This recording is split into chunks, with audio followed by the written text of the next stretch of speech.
اعوذ باللہ من الشیطان الرجیم بسم اللہ الرحمن الرحیم۔ قرآن مجید ترجمہ ہندی آسان سورہ الحج نمبر 22 آیت نمبر 1 سے 37۔ سورہ 22 الحج۔ شروع اللہ کے نام سے جو بڑا مہربان نہایت رحم والا ہے۔ اے لوگو اپنے رب سے ڈرو، بے شک قیامت کا بھوکمپ بڑی بھاری چیز ہے۔ جس دن تم اسے دیکھو گے، ہر دودھ پلانے والی اپنے دودھ پیتے بچے کو بھول جائے گی، اور ہر حمل والی اپنا حمل ڈال دے گی، اور لوگ تمہیں مدہوش نظر آئیں گے حالانکہ وہ مدہوش نہ ہوں گے،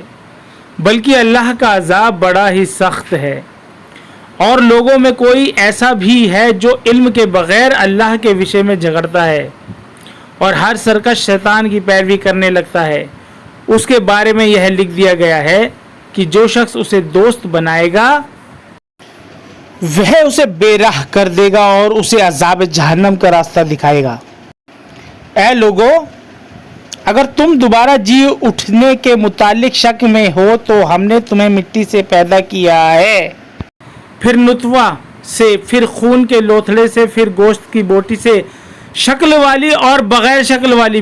بھی تاکہ ہم تم پر واضح کریں، اور ہم رحموں گربھوں میں ٹھہرا دیتے ہیں جو چاہتے ہیں ایک معین مدت تک، پھر ہم تمہیں بچہ بنا کر باہر لاتے ہیں، پھر تاکہ تم اپنی پوری جوانی تک پہنچ جاؤ، اور تم میں سے کوئی شخص پہلے ہی مر جاتا ہے اور کوئی شخص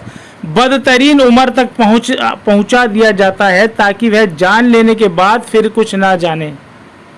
اور تم زمین کو دیکھتے ہو کہ خشک پڑی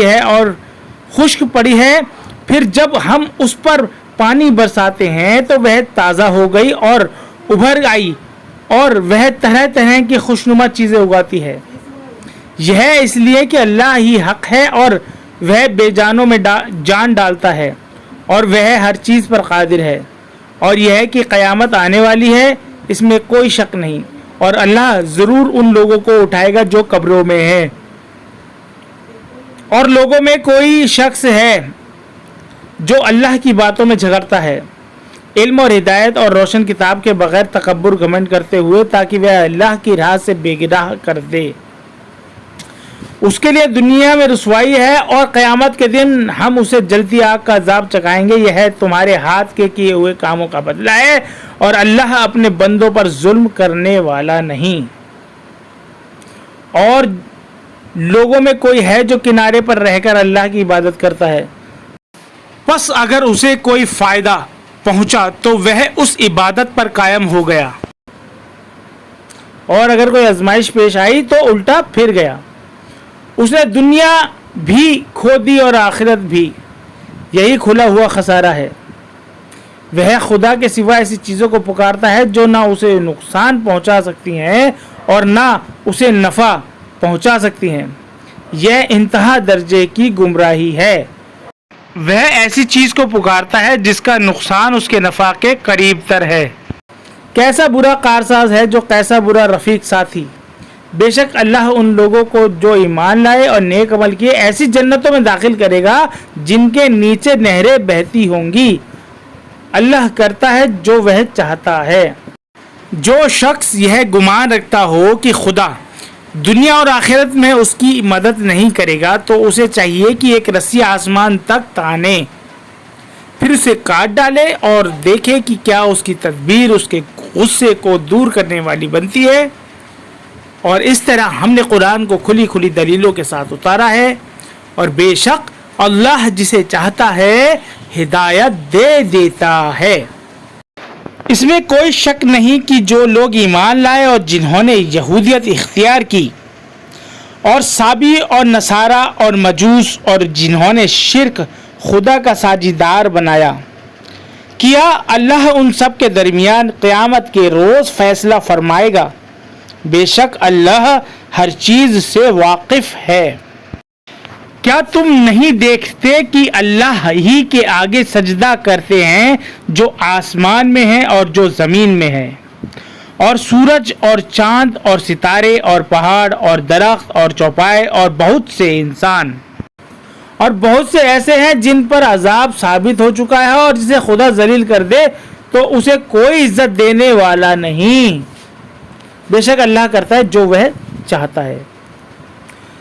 یہ دو فریق پکش ہیں جنہوں نے اپنے رب کے بارے میں جھگڑا کیا، پس جنہوں نے انکار کیا ان کے لیے آگ کے کپڑے کاٹے جائیں گے، ان کے سروں کے اوپر کھولتا ہوا پانی ڈالا جائے گا، اس سے ان کے پیٹ کی چیزیں تک گل جائیں گی اور کھالے بھی، اور ان کے لیے وہاں لوہے کے ہتھوڑے ہوں گے، جب بھی وہ گھبرا کر اس سے باہر نکلنا چاہیں گے تو اس میں دھکیل دیے جائیں گے، اور چختے رہو جلنے کا عذاب۔ بے شک جو لوگ ایمان لائے اور نیک عمل کیے، اللہ انہیں ایسے باغوں میں داخل کرے گا جن کے نیچے نہریں جاری ہوں گی، انہیں وہاں سونے کے کنگن اور موتی پہنائے جائیں گے، اور وہاں ان کی پوشاک ریشم ہوگی، اور انہیں پاکیزہ قول کتھن کی ہدایت بخشی گئی تھی، اور انہیں خدائے حمید پرشنست کا راستہ دکھایا گیا تھا۔ بے شک جن لوگوں نے انکار کیا اور وہ لوگوں کو اللہ کی راز اور مسجد حرام سے روکتے ہیں جسے ہم نے لوگوں کے لیے بنایا ہے، جس میں مقامی باشندے اور باہر سے آنے والے برابر ہیں، اور جو اس مسجد میں راستی شالنتا سے ہٹ کر ظلم کا طریقہ اختیار کرے گا اسے ہم دردناک عذاب کا مزہ چکھائیں گے۔ اور جب ہم نے ابراہیم کو بیت اللہ کے گھر کی جگہ بتا دی کہ میرے ساتھ کسی چیز کو شریک نہ کرنا اور میرے گھر کو پاک رکھنا، طواف پریکرما کرنے والوں کے لیے اور قیام کرنے والوں کے لیے اور رکوع اور سجدہ کرنے والوں کے لیے، اور لوگوں میں حج کا اعلان کر دو، وہ تمہارے پاس آئیں گے پیروں پر چل کر اور دبلے اونٹوں پر سوار ہو کر، جو کہ دور دراز راستوں سے آئیں گے تاکہ وہ اپنے فائدے کی جگہ پر پہنچے، اور چند معلوم دنوں میں ان چوپایوں پر اللہ کا نام لیں جو اس نے انہیں بخشے ہیں، پس اس میں سے کھاؤ اور مصیبت زدہ محتاج کو کھلاؤ۔ تو چاہیے کہ وہ اپنا میل کچیل ختم کر دے اور اپنی نظر منت پوری کرے اور اس قدیم پراچین گھر کا طواف پریکرما کریں۔ یہ بات ہو چکی، جو شخص اللہ کی حرمتوں کی تعظیم کرے گا تو وہ اس کے حق میں اس کے رب کے نزدیک بہتر ہے، اور تمہارے لیے چوپائے حلال کر دیے گئے ہیں سوا ان کے جو تمہیں پڑھ کر سنائے جا چکے ہیں۔ تو تم بتوں کی گندگی سے بچو اور جھوٹی باتوں سے بچو، اللہ کی طرف یکسو رہو، اس کے ساتھ شریک نہ ٹھہراؤ، اور جو شخص اللہ کے ساتھ شریک کرتا ہے تو گویا وہ آسمان سے گر پڑا، پھر چڑیا اسے اچک لے یا ہوا اسے کسی دور دراز مقام پر لے جا کر ڈال دے۔ یہ بات ہو چکی، اور جو شخص اللہ کے شعائر پرتیکوں کا پورا لحاظ رکھے گا تو یہ دل کے تقوی ایش پرہنتا کی بات ہے، تمہیں ان سے ایک مقرر وقت تک فائدہ اٹھانا ہے، پھر انہیں قربانی کے لیے قدیم پراچین گھر کی طرف لے جانا ہے۔ اور ہم نے ہر امت کے لیے قربانی کرنا مقرر کیا تاکہ وہ اس چوپائے پر اللہ کا نام لے جو اس نے عطا کیے ہیں، پس تمہارا الہ پوجیہ پربھو ایک ہی الہ ہے، تو تم اسی کے ہو کر رہو اور عزیزی نمرتا کرنے والوں کو بشارت دے دو، جن کا حال یہ ہے کہ جب اللہ کا ذکر کیا جاتا ہے تو ان کے دل کانپ اٹھتے ہیں، اور جو ان پر پڑے اسے سہنے والے اور نماز کی پابندی کرنے والے، اور جو کچھ ہم نے انہیں دیا ہے اس میں سے خرچ کرتے ہیں۔ اور قربانی کے اونٹوں کو ہم نے تمہارے لیے اللہ کی یادگار بنایا ہے، ان میں تمہارے لیے بھلائی ہے، پس انہیں کھڑا کر کے ان پر اللہ کا نام لو، پھر جب وہ کروٹ کے بل گر پڑے تو ان میں سے کھاؤ اور بے سوال محتاج اور سائل مانگنے والے کو کھلاؤ۔ اس طرح ہم نے ان جانوروں کو تمہارے لیے مسخر و شبود کر دیا تاکہ تم شکر ادا کرو، اور اللہ کو نہ ان کا گوشت پہنچتا ہے نہ ان کا خون، بلکہ اللہ کو صرف تمہارا تقوی پہنچتا ہے۔ اس طرح اللہ نے انہیں تمہارے لیے مسخر کر دیا تاکہ تم اللہ کی بخشی ہوئی ہدایت پر اس کی بڑائی بیان کرو اور نیکی کرنے والوں کو خوشخبری دے دو۔